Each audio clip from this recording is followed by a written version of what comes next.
الحمد لله نحمده ونصلي ونسلم على رسوله الكريم أما بعد فأعوذ بالله من الشيطان الرجيم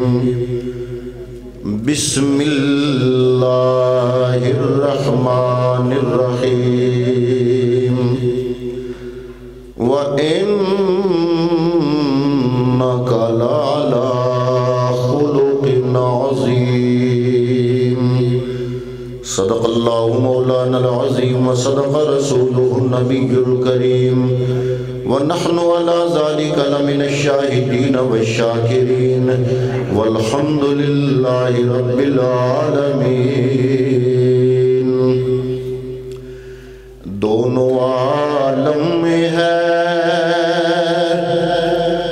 دن رات اجالا تیرا اور یا رسول اللہ چھب انوکھی ہے تیری حسن نرالا تیرا اور یا رسول اللہ تو میرے دل میں نہاں تو میری آنکھوں میں رواں کیوں یہ بھی گلیاں ہیں تیری وہ بھی محلہ تیرا اور قبر میں آ کے نکیرہن پلٹ جاتے ہیں ان کو مل جاتا ہے جس وقت حوالہ تیرا رونق بزم شمع محفل جگر گوشہ پیر سید آغا بیدار بخت گیلانی محترم المقام فخر السادات جگر پارہ غوث الورا محترم المقام محترم جناب پیر سید ابن الحسن گیلانی صاحب زید مجدکم علمکم و فضلکم انتہائی قابل قدر قابل عزت جگر گوشہ پیر سید آغا بیدار بخت گیلانی محترم المقام فخر السادات محترم المقام محترم جناب سید شبیع الحسن گیلانی زید مجدکم علمکم و فضلکم قابل قدر قابل عزت علماء کرام حفاظ کرام قراء حضرات ثناخانان ذیشان اور معززین علاقہ مہمانان گرامی اور انتہائی تکریم کے لائق حاضرین و سامعین اللہ کا لاکھ لاکھ شکر ہے کہ رب العالمین نے ہمیں ہماری زندگی میں ایک بار پھر اس رات کی چند ساعتیں اپنے اور اپنے پیارے محبوب اور محبوب کی آل کے ذکر پاک میں گزارنے کی توفیق عطا فرمائی۔ دعا ہے کہ اللہ رب العالمین اس بابرکت محفل پاک کا صدقہ قمر عباس وڑائچ دیگر برادران عمر حیات وڑائچ محمد حیات وڑائچ دیگر برادران اللہ رب العالمین ان کے اس دولت خانے میں مزید برکتیں عطا فرمائے۔ انہوں نے اپنی نشستگاہ جس کو ہم اپنی زبان میں پنجابی زبان میں گاؤں کی زبان میں دارا کہتے ہیں وہ تعمیر کیا اور اس کا افتتاح اپنے پیارے نبی جناب محمد مصطفیٰ صلی اللہ علیہ وسلم کے ذکر پاک اور میلاد کی محفل سے کیا۔ دعا ہے کہ اللہ رب العالمین ذکر مصطفیٰ کا صدقہ اس گھر میں مزید برکتیں عطا فرمائے۔ محترم جناب قمر عباس وڑائچ صاحب دیگر برادران ان کے والد محترم مرحوم و مغفور ان کا سالانہ ختم پاک ہوتا ہے اور اس پہ یہ محفل ہوتی ہے، اسی کا تسلسل گویا ایک تیر سے بہت زیادہ نشانے بنائے گئے برکتوں اور رحمتوں کے، اور آج کی اس پروقار تقریب کی اصل غرض و غایت ہمارے ممدوح، ہمارے محسن پیر سید آغا بیدار بخت گیلانی رحمت اللہ تعالی علیہ آپ کی بارگاہ میں اپنی یاد کا نذرانہ پیش کرنا ہے، اور اللہ رب العالمین کے حضور آج کی اس محفل پاک کے توسل سے حضرت قبلہ پیر سید آغا بیدار بخت گیلانی رحمت اللہ تعالی علیہ آپ کی ذات بابرکات کے لیے رب العالمین کی بارگاہ میں درجات کی بلندی اور تمام عقیدت مند اور ارادت مند مریدین کی طرف سے ان کے لیے ذکر مصطفیٰ کے ایصال ثواب کی خوبصورت سوغات ان کے صاحبزادگان کی زیر قیادت اور زیر سیادت اور زیر صدارت تمام ارادت مند اور مریدین اپنا اپنا نذرانہ پیر سید آغا بیدار بخت گیلانی رحمت اللہ تعالی علیہ کی بارگاہ میں ذکر مصطفیٰ کی اس صورت میں پیش کر رہے ہیں۔ دعا ہے اللہ رب العالمین سب کی ارادت مندی کو، عقیدتوں کو مزید برکتیں عطا فرمائے، اور اللہ تعالیٰ اپنے پیر خانے کے ساتھ ان کی یہ نسبت، اس نسبت کو ان سب کی دنیا آخرت ایمان اور اعمال کے لیے باعث برکت بنائے، اور اللہ رب العالمین ان کی بہگام شریف کے ساتھ یہ جو وابستگی ہے، اس وابستگی کا صدقہ اللہ رب العالمین ان تمام ارادت مند مریدین اور عقیدت مند بھائیوں کو اللہ تعالیٰ بیگام شریف آستانہ عالیہ کے ساتھ اس نسبت کا صدقہ پیر صاحبان اور جتنے بھی خواجگان گزرے بیگام شریف کے، ان تمام کی خوبصورت صراط مستقیم کا جو راستہ انہوں نے دیا، ان سب کو اس راستے پہ چلنے کی توفیق عطا فرمائے۔ میں نے اپنی گفتگو جناب کی خدمت میں پیش کرنے کے لیے قرآن مجید فرقان حمید کی ایک مشہور آیا مبارکہ کے صرف 2 لفظ تلاوت کرنے کی سعادت حاصل کی۔ اللہ سے یہ میں بھی دعا کرتا ہوں کہ رب العالمین اپنا پاک کلام صحیح سمجھنے اور اس پہ عمل پیرا ہونے کی ہم سب کو توفیق عطا فرمائے۔ اللہ نے اپنے محبوب کی نعت خود قرآن پاک میں جگہ جگہ بیان فرمائے، وہاں پہ فرق صرف یہ ہے، یہ محترم نعت خان صاحب تاثیر حسین تاثیر قادری صاحب کی آپ نعت سماعت فرما رہے تھے، دیگر نعت خانوں کی نعت سماعت فرما رہے تھے، یہ الفاظ ہمارے ہیں، انداز ہمارا ہے، طرز ہماری ہے، اور الحمد کی الف لام سے لے کے والناس کی سین تک پورے قرآن میں جو مصطفیٰ کی نعت بیان کی ہے وہ خالق کائنات کی اپنی آواز ہے، خالق کائنات کے الفاظ ہیں، اور خالق کائنات کے اپنے معانی ہیں، الفاظ کے کوزے بھی اسی کے،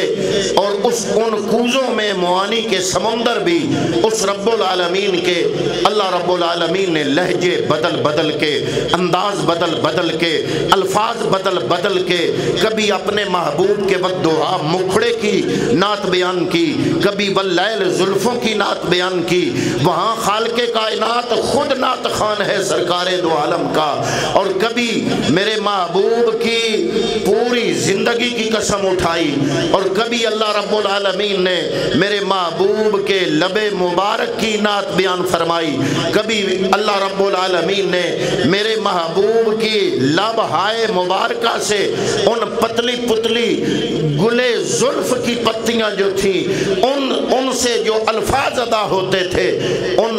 الفاظ کی رب العالمین نے نعت بیان کی۔ وما ينطق عن الهوى ان هو الا وحی یوحی، کہیں فرمایا کہ الم نشرح لک صدرک، کہیں فرمایا والضحی، کہیں فرمایا واللیل، کہیں فرمایا ما زاغ البصر وما طغی، کہیں فرمایا طٰہٰ، کہیں فرمایا یاسین۔ اللہ رب العالمین نے لہجے بدل بدل کے اپنے محبوب کی نعت کو بیان کیا، لیکن آج کی گفتگو میں جو میرا موضوع سخن دو الفاظ ہیں، اللہ رب العالمین نے رب ہو کے اپنے محبوب کی اداؤں کی تعریف فرمائی ہے۔ فرمایا وَإِنَّكَ لَعَلَىٰ خُلُقٍ عَظِيمٍ، اے میرے محبوب کریم صلی اللہ علیہ وسلم آپ خلق عظیم کے اعلیٰ مرتبے پہ فائز ہیں۔ حضرات محترم، ایک ہوتا ہے خلق، ایک ہوتا ہے خلق حسن اچھا خلق، خلق حسن اچھا خلق، ایک ہوتا ہے صرف خلق۔ اللہ رب العالمین نے صرف خلق نہیں فرمایا، صرف حسن اخلاق نہیں فرمایا، اللہ رب العالمین نے جو لفظ بولا قرآن مجید میں وہ ہے خلق عظیم، اور پھر ساتھ فرمایا لا اللہ واؤ میں نے اور انا میں نے بے شک کا میں نے اے محبوب آپ کے وَإِنَّكَ لَعَلَىٰ اللہ میں نے اوپر، یعنی رب العالمین فرما رہا ہے اے میرے محبوب خلق عظیم کی جتنی بھی خوبصورت ادائیں ہیں وَإِنَّكَ لَعَلَىٰ تیری ذات ان خلق عظیم سے بھی اعلیٰ و اولیٰ ہے، یعنی خلق عظیم تیری اداؤں سے خیرات مانگتا ہے۔ جو خلق عظیم ہے، ایک ہوتا ہے جناب اچھا خلق ہونا، ایک ہوتا ہے صرف خلق ہونا، ایک ہوتا ہے خلق عظیم۔ اللہ رب العالمین فرما رہا ہے محبوب اس کائنات کے اندر جو خلق عظیم ہے، خلق عظیم بھی تیری اداؤں کی بھیک مانگ رہا ہے، یعنی وَإِنَّكَ لَعَلَىٰ اللہ میں نے اوپر، یعنی خلق عظیم نیچے ہے، محمد مصطفیٰ کی ذات اقدس اوپر ہے۔ اسی لیے امام اہل سنت مجدد دین و ملت شاہ احمد رضا خان بریلوی رحمت اللہ تعالیٰ علیہ نے اسی بات کی ترجمانی کی، آپ فرماتے ہیں تیرے خلق کو حق نے عظیم کہا، تیری خلق کو رب نے جمیل کیا، کوئی تجھ سا ہوا ہے نہ ہوگا شاہ، کوئی تجھ سا ہوا ہے نہ ہوگا شاہ، تیرے خالق حسین و ادا کی قسم، یعنی اللہ رب العالمین فرما رہا ہے اے کائنات والو، اللہ نے اپنے پیارے محبوب کا دعا مکھڑا اس کی تعریف کی، واللیل کی تعریف کی، زلفوں کی تعریف کی، آنکھوں کی تعریف کی، لبہائے مبارک کی تعریف کی، پورے محبوب کریم صلی اللہ علیہ وسلم کے جسم مبارک کے ایک ایک عضو کی تعریف رب العالمین نے قرآن مجید کے اندر فرمائی، لیکن اس کے ساتھ ساتھ اللہ فرما رہا ہے حضرات محترم والضحیٰ مکھڑے کے ساتھ ساتھ، واللیل زلفوں کے ساتھ ساتھ، میں عموماً سوچتا ہوں کہ حضرات محترم اگر میں کسی کی تعریف کروں، میں کہوں کہ جناب اس کا چہرہ بڑا خوبصورت ہے، آنکھیں بڑی خوبصورت ہیں، اس کے بھمیں بڑے خوبصورت ہیں، اس کے سر کے بال بڑے خوبصورت ہیں، یہ بھی تعریف تو اس کی ہے، لیکن لیکن اصل تعریف ہے بنانے والے کی۔ اللہ رب العالمین نے اپنے محبوب کی صرف خلق کی تعریف نہیں کی بلکہ خلق کی بھی تعریف فرمائی۔ فرمایا یہ جو خلقت خلق ہے میرے محبوب کی، یہ جو جسم مبارک ہے اس کے ایک ایک انگ کی جو رب العالمین نے تعریف فرمائی۔ صرف یہی تعریف نہیں بلکہ محبوب اگر اٹھ بیٹھا اٹھنے کے انداز کی تعریف، بول پڑا بولنے کے انداز کی تعریف، محبوب کے جو معاملات ہیں جو اصل دین ہے۔ الافسوس ہم نے صرف دین کو صرف داڑھی کے اندر دیکھا، صرف دین کو نمازوں کے اندر دیکھا۔ جو اصل دین ہے، دین کا سارا دار و مدار تین چیزوں پر ہے۔ تین چیزیں ہیں جو مل کے دین بنتی ہیں، ایک ہے جناب عقائد، ایک ہے جناب عبادات اور ایک ہے جناب معاملات۔ اگر عقائد میں فرق ہو پھر بھی بندہ گمراہ ہو جائے، اور اگر عبادت میں کمزوری، ذکر و فکر میں کمزوری ہو، یہ تو رب العالمین چاہے تو معاف کر دے گا۔ لیکن تیسری چیز ہے معاملات۔ معاملات کے اندر مکمل اپنے آپ کو ڈھالنا اور مصطفیٰ کی اداؤں کو اپنی ذات پہ لاگو کرنا حضرات محترم یہ بڑا مشکل کام ہے۔ یہی وجہ ہے کہ جناب محمد مصطفیٰ صلی اللہ تعالیٰ علیہ وآلہ وسلم نے فرمایا، اے لوگوں میں محمد عربی میں جو تم میں آیا، میں آیا تم میں آیا، اللہ کا نام لیا تمہیں دین سکھایا۔ اے لوگوں اپنا اٹھنا بیٹھنا، اپنا چلنا پھرنا، اپنا آنا جانا، اپنا کھانا پینا، اپنے بولنے کا انداز، اپنے معاملات کا سارا انداز میں محمد مصطفیٰ کی سنت کے مطابق کر لو۔ جب مطابق کر لو گے تو کیا ہوگا؟ جب تم میں میری ادائیں آئیں گی، جب تم میں میری ادائیں آئیں گی، جب تم میری اداؤں کو اپناؤ گے تو کیا ہوگا؟ اللہ رب العالمین قرآن مجید میں ارشاد فرما رہا ہے، قُلْ إِن كُنتُمْ تُحِبُّونَ اللَّهَ فَاتَّبِعُونِي يُحْبِبْكُمُ اللَّهُ۔ ایک ہوتا ہے محب بننا، ایک ہوتا ہے محبوب بننا۔ محب بننا آسان ہے، آپ میں سے میں کسی کا محب بنوں تو میرے لیے آسان ہے، کیونکہ محب وہ ہوتا ہے جو محبت کرتا ہو، اور محبوب بننا میرے اختیار میں نہیں۔ آپ میں سے کسی ایک بندے کا محبوب بننا بھی میرے اختیار میں نہیں۔ حضرات محترم محبوب بننا مشکل ہے۔ اللہ رب العالمین فرما رہے اے محبوب ان کو فرما دو، قُلْ إِن كُنتُمْ تُحِبُّونَ اللَّهَ فَاتَّبِعُونِي يُحْبِبْكُمُ اللَّهُ۔ تم اللہ اللہ کرنا چاہتے ہو، یعنی اللہ کا دھم بھرنا چاہتے ہو،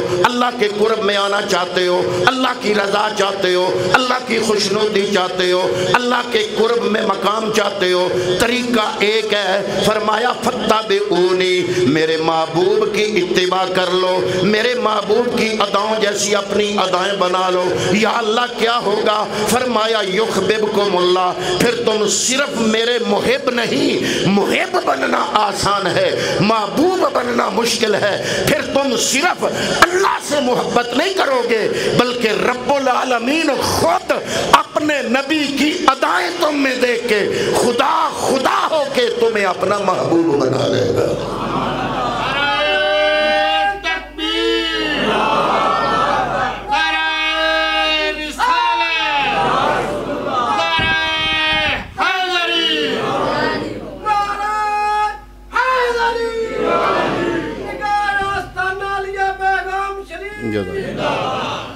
حضرات محترم اللہ رب العالمین فرما رہا ہے وَإِنَّكَ لَعَلَىٰ خُلُقٍ عَظِيمٍ۔ اے محبوب آپ خلق عظیم کے اعلیٰ مرتبے پہ فائز ہے، بلکہ خلق عظیم نیچے ہے، آپ کی ادائیں اوپر ہیں۔ یہی وجہ ہے کہ رب العالمین نے قرآن مجید میں ایک اور مقام پہ فرمایا لَعُمْرُكَ لَعَمْرُكَ، اے محبوب میں رب العالمین کو تیری عمر کے لمحے لمحے کی قسم ہے۔ یا الہ العالمین، زندگی میں ہر بندے کی زندگی میں کچھ پہلو کمزور ہوتے ہیں، کبھی وہ غصے میں ہوتا ہے، کبھی تلخی میں ہوتا ہے، کبھی مزاح میں ہوتا ہے، کبھی سنجیدہ طبیعت ہوتی ہے، کبھی شیریں طبیعت، کبھی تلخ طبیعت، کبھی غصے میں ہوتا ہے۔ یا الہ العالمین